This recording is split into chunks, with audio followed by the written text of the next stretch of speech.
makinig ka sandali. Pwede ba napakitama mo ko kung ako'y mali? Sa 8 oras ay walang yayaman, sabi ng iba, lalo sa kamay ng amo na mapagsamantala. Ginalingan imbis na sahod, taas ang dagdag trabaho. Sabado parang lahat kami nalilimos balato. Nakinabang ng sagad, maamo minsan mga aso. Pag kailangan ka, ang gagaling din magpakitang tao. Pagtapos ng makinabang ay galit-galit na.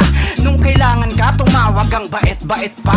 Bilisan mo dyan kasi kailangan natin yan matapos. Pag natapos sila lang pala mga makakaraos. Fuck you, huwag nyo nga akong paikutin. Pag kami ang may kailangan, ayaw nyong asikasuhin. Pag umaalma parang kami palaging masama. Galingan nyo pagtago ng sungay ng di halata. Dami talaga ng mga gani dito sa Pinas. Dahil sa mga among mayaman ay wala na ding makain, maski yung nagtatanim pa ng bigas.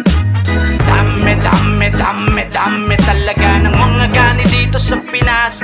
Dahil sa mga among mayaman ay wala na ding makain, maski yung nagtatanim pa ng bigas. Kanino lang na sundalong sinusubo sa digmaan. Pag nanalo nak ng puta, kayo yung kokoronahan. Kesyo magaling si boss magmando sa mga tauhan. Kung alam nyo lang magaling din yan sa mga kahayupan. Mura dito, mura doon, sinasalo na lang ng tao. Pag may bisita, napakaamo parang mamahaling aso. Pero sa sahod napakadamot, halos manlimos kami. Para kaming mga musmus na minaltrato't inape. Na mga naturingang edukado, walang modo na amo, abusado. Para sa putikang pinaglampaso, mga walang puso, napakagago. Paspasan kung magpatrabaho, kaso di naman sapat kung magpasweldo. Na sana malasakit nyo sa tao, sana maisip nyo kahit papano. Na hindi lang kayo yung mga may sigmura kaldero na kailangan malalanan. Kaya naman walang pag-asang umasenso ang bayan dahil sa baluktot na kalakaran. Pasin ninyo ating mga magsasaka na ang mga suot pwede nang bigaan ng tanong. Ba't parang sila pa ang mga walang mailapad sa hapagkainan?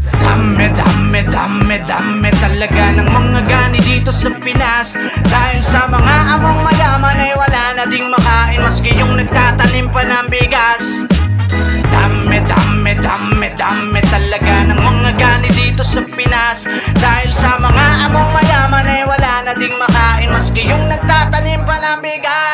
Ano na nangyari sa mga sinabi, mga pinangako sa lupang hinira ng mga imahin? Pinagkatiwala ko siya ring humahalay sa aking inang bayan. Ano na nangyari kayong nakabase sa inyong salumpwet? Di na makatayo pa, hindi nyo makitang sariling kalahi mo rin at nanggaling ka din naman sa lupa.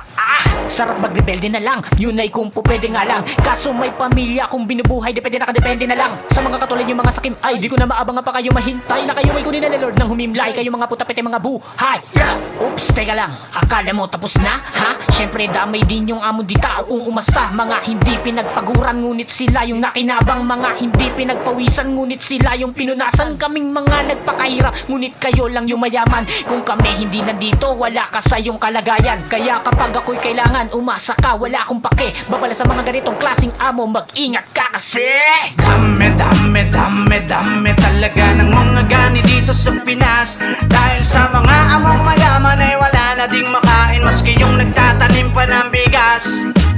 Dami talaga ng mga gani dito sa Pinas. Dahil sa mga among mayaman ay wala na ding makain, maski yung nagtatanim pa ng bigas. Dami talaga ng mga gani dito sa Pinas. Dahil sa mga among mayaman ay wala na ding makain, maski yung nagtatanim pa ng bigas.